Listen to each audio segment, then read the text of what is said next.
نماز کی ادائیگی کا ایک بہت بڑا فائدہ یہ ہے کہ جو بندہ پابندی سے، استقامت سے، ثابت قدمی سے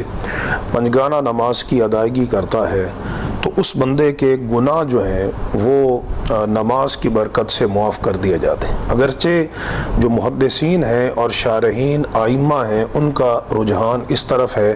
کہ اس سے صغیرہ گناہ معاف ہوتے ہیں، لیکن اللہ تبارک و تعالیٰ کی رحمت بڑی وسیع ہے، وہ چاہے تو نماز کی برکت سے کبیرہ گناہ بھی معاف فرما سکتا ہے، لیکن اصول یہی ہے کہ نماز کی برکت سے جو انسان کے صغیرہ گناہ ہیں وہ معاف کر دیے جاتے ہیں۔ اس میں اتنی احادیث موجود ہیں کہ بندہ جب نماز کی ابتدا وضو کے ساتھ جب کرتا ہے تو وضو سے ہی انسان کے گناہ جھڑنے شروع ہو جاتے ہیں۔ جب ہاتھ دھوتا ہے تو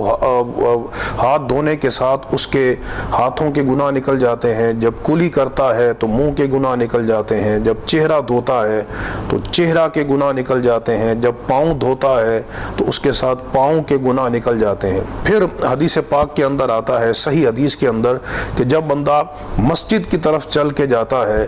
تو ایک قدم اٹھاتا ہے تو اس کے ساتھ گناہ مٹا دیا جاتا ہے، دوسرا قدم اٹھاتا ہے تو اس کی نیکی لکھی جاتی ہے۔ اسی وجہ سے جن لوگوں کے گھر مسجد سے دور ہوں ان کی فضیلت زیادہ ہے، چونکہ قرآن مجید میں اللہ رب العزت نے ارشاد فرمایا وَنَكْتُبُ مَا قَدَّمُوا وَآثَارَهُمْ، کہ وہ جو قدم اٹھا رہے ہیں اور جو ان کے نشانات ہیں ہم اس کو لکھ رہے ہیں۔ تو یہ نماز کے متعلق نازل ہوئی ہے، تو انسان جتنے قدم چل کے مسجد کی طرف جاتا ہے نماز کی ادائیگی کے لیے تو ہر قدم پہ اس کے گناہ مٹا دیے جاتے ہیں۔ پھر جا کر مسجد میں اگر 2 رکعت نفل ادا کرے مسجد میں جا کر، اور وہ جب نفل پڑے گا تو اس کے ساتھ بھی اس کے زندگی کے گناہ معاف کر دیے جائیں گے۔ چنانچہ حدیث پاک موجود ہے، امام مسلم نے اس حدیث کو روایت کیا ہے اور بڑی ایمان افروز حدیث ہے۔ حضرت سیدنا عثمان غنی رضی اللہ تعالی عنہ انہوں نے وضو کر کے دکھایا اور فرمایا کہ یہ وضو وہ ہے جو نبی کریم علیہ الصلوۃ والسلام کا طریقہ ہے، اور پھر فرمایا کہ میں نے نبی کریم علیہ الصلوۃ والسلام کی زبان اقدس سے سنا ہے کہ من توضأ نحو وضوء ھذا، کہ جس نے میرے وضو جیسا وضو کیا، ثم صلی رکعتین، پھر اس نے 2 رکعت نفل ادا کی، تو فرمایا لا یحدث فیہما نفسہ، اور اس میں نفسانی خیال اس کو نہیں آئے بلکہ نماز میں اس نے توجہ نماز کے معانی کی طرف رکھی، نماز عاجزی کے ساتھ پڑھی، توجہ اللہ کے ساتھ پڑھی اور خشوع و خضوع کے ساتھ پڑھی، تو کیا ہوگا؟ غفر لہ ما تقدم من ذنبی، تو فرمایا اس کے جو ہے وہ پچھلی زندگی کے سارے گناہ معاف کر دیے جائیں گے۔ اور پھر اس کے بعد جب وہ فرض نماز کے انتظار کے لیے بیٹھتا ہے، فرض نماز کے، تو اس وقت کیا ہوتا ہے؟ اس وقت فرشتے اس بندے کے لیے جب تک وہ نماز کے لیے منتظر رہے، یہ بھی صحیح مسلم کی حدیث ہے، تو فرشتے اس کے لیے یہ دعا کرتے رہتے ہیں اللہم اغفر لہ، اللہم ارحمہ، اے اللہ اس کی مغفرت فرما دے، اس پر رحم فرما دے۔ اور پھر جب وہ پنجگانہ نماز کی ادائیگی کرتا ہے تو اس کا ثواب کیا ہوتا ہے؟ اس کے ساتھ نیکیاں، درجات، یہ تو ایک علیحدہ موضوع ہے، لیکن جو گناہوں کی مغفرت ہوتی ہے وہ کس قدر ہوتی ہے؟ یہ میرے ہاتھ میں صحیح بخاری موجود ہے، اس کی کتاب مواقیت الصلاۃ ہے، اور اس میں امام بخاری نے یہ باب کا عنوان قائم کیا ہے، باب الصلاۃ کفارۃ، کہ یہ باب ہے اس بارے میں کہ نماز گناہوں کے لیے کفارہ ہے۔ چنانچہ اس میں بہت ساری احادیث لے کر آئے ہیں۔ ایک حدیث یہ ہے کہ حضرت عبداللہ بن مسعود رضی اللہ تعالی عنہ روایت کرتے ہیں کہ ایک آدمی ایک عورت کا بوسہ لے بیٹھا اور پھر وہ اس پہ نادم ہوا، پشیمان ہوا، تو نبی کریم علیہ السلام کی خدمت میں حاضر ہوا، اور پھر اس نے سرکار علیہ السلام کے پیچھے نماز بھی پڑھی۔ تو جب اس نے نماز پڑھ لی تو حضور نے فرمایا کہ اللہ رب العزت نے قرآن مجید کی یہ آیت نازل فرمائی ہے، اقیم الصلاۃ طرفی النہار وزلفا من اللیل ان الحسنات یذہبن السیئات، سورۃ ہود کی آیت نمبر 114، کہ تم دن کے دونوں کناروں میں اور رات کے حصے میں تم نماز پڑھو، اور فرمایا ان الحسنات یذہبن السیئات، بے شک نیکیاں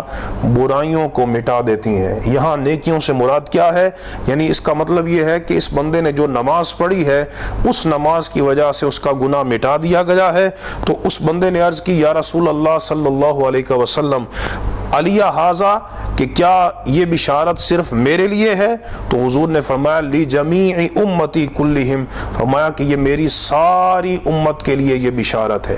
چونکہ الاعتبار بعموم الالفاظ لا بخصوص السبب، وہ خصوصی شان نزول کا اعتبار نہیں ہوتا بلکہ الفاظ کے عموم کا اعتبار ہوتا ہے۔ تو نبی کریم علیہ السلام نے فرمایا یہ میری ساری امت کے لیے بشارت ہے کہ جو نماز پڑھیں گی تو نماز کے ساتھ اللہ تبارک و تعالیٰ ان کے گناہوں کو مٹا دے گا۔ اور کس قدر مٹائے گا؟ ایک حدیث میں بہت بڑی بشارت ہے، امام بخاری نے ہی اس حدیث کو نقل کیا اور امام مسلم نے، اور مسند احمد بن حنبل میں یہ حدیث موجود ہے۔ حضرت ابو ہریرہ رضی اللہ تعالیٰ عنہ روایت کرتے ہیں کہ رسول اللہ صلی اللہ تعالیٰ علیہ وسلم نے ارشاد فرمایا ارأیتم لو ان نہرن بباب احدکم یغتسل فیہ کل یوم خمسا، سرکار نے صحابہ کرام سے پوچھا کہ یہ بتاؤ اگر تم میں سے کسی کے دروازے پر نہر ہو اور وہ اس میں دن میں 5 مرتبہ غسل کرے تو ما تقول ذالک یبقی من درنہ، تو فرمایا کہ کیا وہ 5 مرتبہ غسل کرنے کے بعد بھی اس کے جسم پر کوئی میل کچیل باقی رہے گی؟ بندہ اگر صحیح طرح 1 مرتبہ بھی غسل کرے تو اس کا جسم بالکل صاف ستھرا ہو جاتا ہے، تو 5 مرتبہ یکے بعد دیگرے وہ غسل کرتا رہے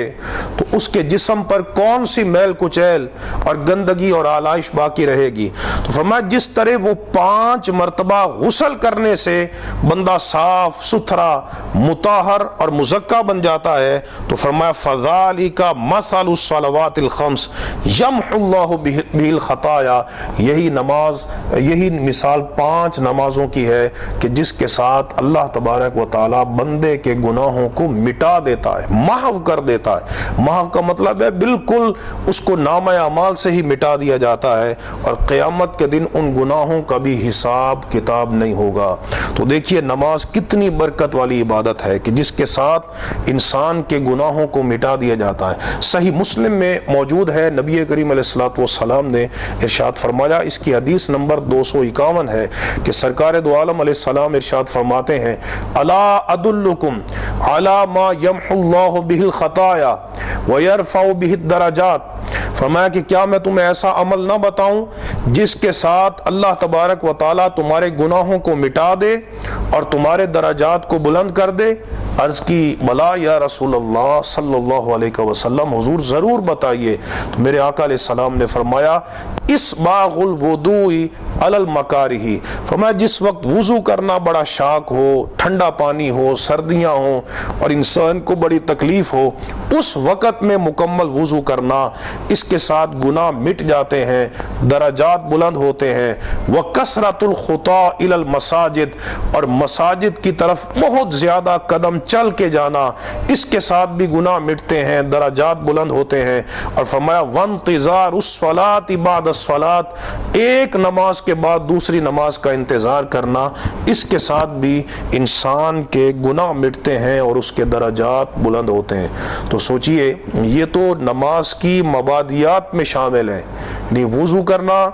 اور قدموں کے ساتھ چلنا اور انتظار کرنا نماز کا، اگر اس کے ساتھ بندے کے گناہ مٹتے ہیں، درجات بلند ہوتے ہیں، تو سوچئے نفس نماز کی کتنی برکات ہوں گی، اور نماز کے ساتھ بندے کے کتنے گناہ مٹا دیے جائیں گے۔ تو کتنا محروم ہے وہ بندہ جو نماز سے بھاگتا ہے اور نماز نہیں پڑھتا اور اللہ رب العزت کی بارگاہ میں جھکنے سے گریزاں ہے۔ چنانچہ ایک اور حدیث جو امام ترمذی نے کتاب الصلاۃ میں نقل کی ہے کہ حضرت ابو ہریرہ رضی اللہ تعالیٰ عنہ، حدیث نمبر 214 ہے، آپ نے اس حدیث کو روایت کیا کہ رسول اللہ صلی اللہ تعالیٰ علیہ وسلم نے ارشاد فرمایا الصلوات الخمس، فرمایا 5 نمازیں یہ، والجمعۃ الی الجمعہ، اور ایک جمعہ سے لے کر دوسرے جمعہ تک، کفارات لما بینہن، حضور نے فرمایا یہ ان کے درمیان، یعنی 5 نمازوں کے درمیان اور جمعہ سے لے کر جمعہ کے درمیان جتنے گناہ ہوں گے وہ ان نمازوں کی برکت سے معاف کر دیے جائیں گے، لیکن ساتھ میں فرمایا ما لم تغشل کبائر، جب تک کبائر کا ارتکاب نہ کیا جائے، یعنی کبیرہ گناہ اصول یہ ہے کہ وہ توبہ کے ساتھ معاف ہوتا ہے۔ ان تجتنبوا کبائر ما تنہون عنہ نکفر عنکم سیئاتکم، تو وہ توبہ کے ساتھ گناہ کبیرہ معاف ہوتا ہے، لیکن صغیرہ گناہ جو ہیں ان کے لیے 5 نمازیں اور جمعہ جو ہے یہ کفارہ بن جائیں گے۔ چنانچہ ایک اور حدیث بڑی ایمان افروز امام ترمذی نے کتاب التفسیر میں اس حدیث کو روایت کیا ہے، اور سورۃ صاد کی تفسیر ہے، اور امام ترمذی فرماتے ہیں کہ یہ حدیث سند کے اعتبار سے صحیح ہے۔ وہ حدیث کیا ہے کہ سرکار دو عالم علیہ السلام نے فرمایا رأیت ربی عز وجل، میں نے اپنے رب عز وجل کو دیکھا، تو اللہ تبارک و تعالی نے فرمایا کہ فیما یختصم ملأ الاعلی، کہ مالا اعلیٰ کس بارے میں بحث کر رہے تھے، تو مالا اعلیٰ جو بحث کر رہے تھے وہ کفارات کے متعلق کر رہے تھے کہ کون سی چیزیں انسان کے گناہوں کے لیے کفارہ بنتی ہیں، تو اس میں پھر حضور صلی اللہ علیہ وسلم نے کفارات بیان کیے کہ انسان کے گناہوں کا کفارہ کن چیزوں میں ہے، تو فرمایا المکث فی المساجد بعد الصلوات، نمازوں کے بعد مسجدوں میں رہنا اللہ کے ذکر کے لیے، والمشی علی الاقدام الی الجماعات، اور فرمایا جماعت کی طرف قدموں کے ساتھ چل کے جانا، وَإِبْلَاغُ الْوُضُوءِ فِي الْمَكَارِهِ، اور تکلیف دے جب وضو کرنا مکمل کرنا انسان کے لیے شاق ہو اس وقت میں مکمل وضو کرنا۔ فرمایا وَمَنْ فَعَلَ ذَلِكَ، جس نے یہ بندہ یہ عمل کیا، عَاشَ بِخَيْرٍ، تو اس کی زندگی بڑی اچھے طریقے سے گزرے گی، وَمَاتَ بِخَيْرٍ، اور وہ خیر اور بھلائی پر فوت ہوگا، وَكَانَ مِنْ خَطِيئَتِهِ كَيَوْمٍ وَلَدَتْهُ أُمُّهُ، اور وہ گناہوں سے ایسے پاک اور ستھرا ہو جائے گا کہ جیسے اسے ماں نے جنم دیا تھا تو وہ گناہوں سے پاک اور ستھرا تھا۔ تو نماز کی بہت ساری برکات ہیں، نماز قرب الہی کا بہترین ذریعہ ہے، نماز اپنی عاجزی انکساری اور بندگی کے اظہار کا بہترین ذریعہ ہے، نماز کے ساتھ انسان کو بڑے بڑے درجات ملتے ہیں، نماز کے ساتھ انسان کو بڑی نیکیاں ملتی ہیں، یہ ساری اس کی برکات ہے، اللہ کی رحمت نصیب ہوتی ہے، اس کی برکت نصیب ہوتی ہے۔ لیکن جو ایک بہت بڑا فائدہ احادیث کے اندر بیان کیا گیا ہے وہ یہ ہے کہ نماز کے ذریعے انسان کے گناہوں کی مغفرت ہوتی ہے۔ اللہ تبارک و تعالی ہمیں آخری سانس تک پابندی سے نماز پڑھنے کی توفیق عطا فرمائے۔ وآخر دعوانا ان الحمد للہ رب العالمین۔